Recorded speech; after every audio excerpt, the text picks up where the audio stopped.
Sanibonani Maswati Lamahle. My name is Hlangan Somkhonda from the Times of Eswatini. Namhla we are here at Eswatini Sugar, formerly known as Eswatini Sugar Association. We're going to have a conversation with the CEO regarding the performance of the industry during the year 2025-2026. Let's go and have the conversation. Thank you. Afternoon, CEO. Afternoon. How are you? I'm okay, the same. Well, thank you. Thank you Yes. for your time once again. Still, I just want us to go straight into it, looking at the performance of the sugar industry, looking at the importance industry being, our gold, sugar. Yes. So I've just read the performance or the annual report of the industry indicating revenues growing to 8 billion from 7.7 billion recorded in the previous year. Can you take us through that? What are the biggest factors that contributed to that growth? Okay. Thank you. I think just to highlight that even though our revenue increased into 8 billion emalangeni, if you look at the volume of sales, we sold more than what we produced. The reason for that was that in 2025, we had carryover stock that we carried into 2026. So that's the reason for the slight decrease in terms of revenue. But just looking at the overall performance, as we have been indicating throughout the year, we definitely had one of our worst performances in history. Yeah. Our key measure, which is the distributable income to the members, decreased from 7.3 billion to 6.7 billion emalangeni, which is an 8% decrease. Yeah. That's why we are saying it's one of our worst performances, and we had preempted this in our prior report when we are highlighting the risks that we are seeing into the future. The main reason for the decrease in performance, as we have indicated before, is the significant drop in the world sugar price. Yeah. In the current year, our price was 2,000 emalangeni less than what it was in the prior year. Yeah. Yes. Yeah. You just took me to my second question would be, I wanted to ask as to how would you describe this year? But you have indicated that it was the worst year. But in terms of from production up to selling, how has the journey been for the industry? Okay, so in terms of production, we held steady compared to the previous year. Our volumes were more or less similar. We have overcome the challenges that we had faced in the prior seasons, whereby we had reported significant drops in production. So we are recovering on that. In terms of movement, we did have challenges in our primary market, which is SACCO. Yeah. Yes. Yeah. How far does the sugar pricing, fluctuations affect our industry? It directly affects us because our pricing all our prices in the different markets is linked to the world sugar price. Yeah. So when it comes down, we have to adjust our prices even in the rest of the markets. So this significant decrease had that negative impact in our overall performance. How long do you expect the low prices cycle to continue? So this is the second year whereby we've seen the lowest prices. We are already seeing the structural impact of this.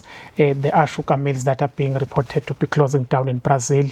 There's been a number of sugar mills that have been closing down over the past 2 years in Europe. So with the closing down of sugar mills and some of the cane growing nations moving away from sugar cane or beet, we expect that the supply of sugar into the market will start decreasing. Yeah. That will then force the price to go up. So our anticipation is that we should start seeing a recovery in 2027. Yeah. Now, thank you, sir. I just wanted to look at another issue that the report is indicating about 200,000 tons, if I'm not mistaken, that remain unharvested because of prolonged rains. Yes. Can you take us through that, the implications of that, and what happens then if there's so much tons that remain unharvested? Okay. So historically, our industry has that normally the crushing period was from April to the last week of November. But over the years, due to climate change, we are seeing that the rain patterns are changing, such that in December we saw more rains than what we had experienced in the past.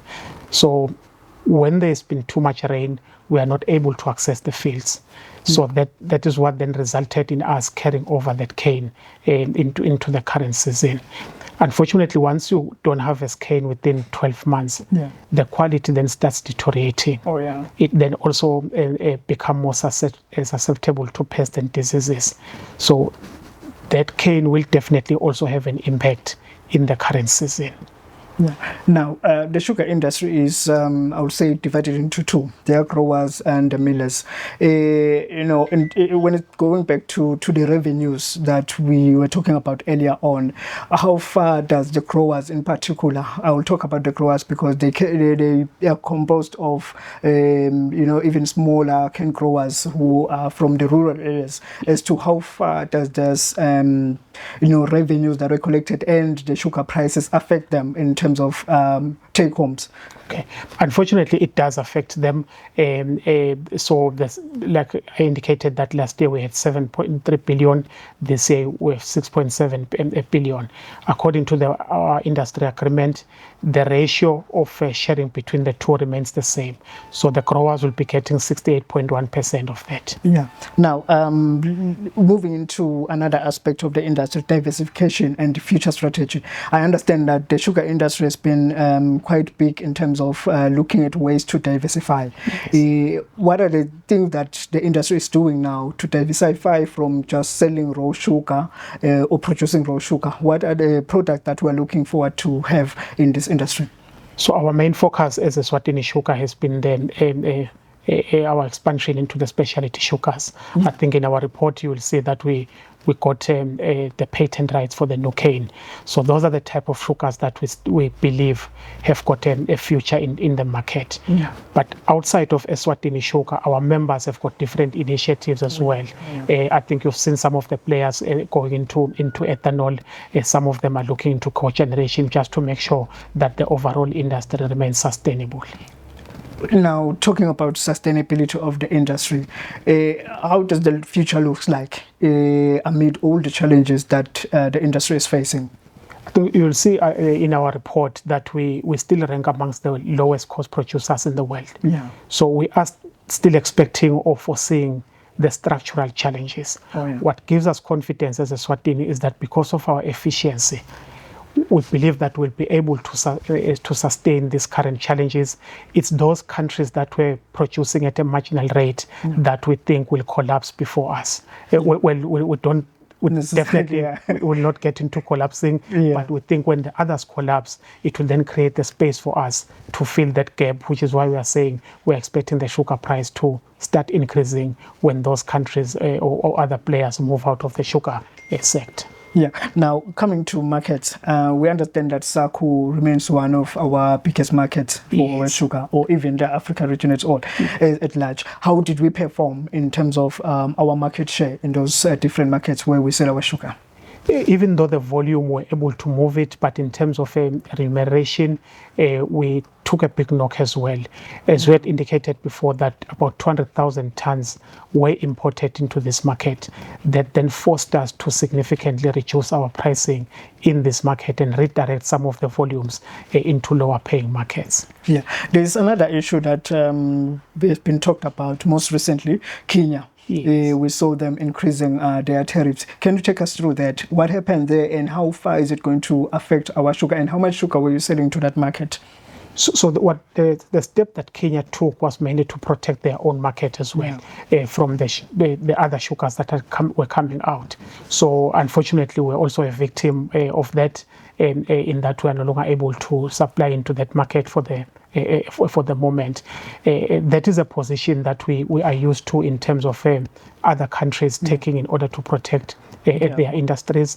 At the moment, we're just exploring or looking at other ways in terms of how do we keep the sugar in stock so that when the window opens again, we are then able to supply that market. Now, coming to other different markets that we have, we understand that we sell our sugar to the US, Europe.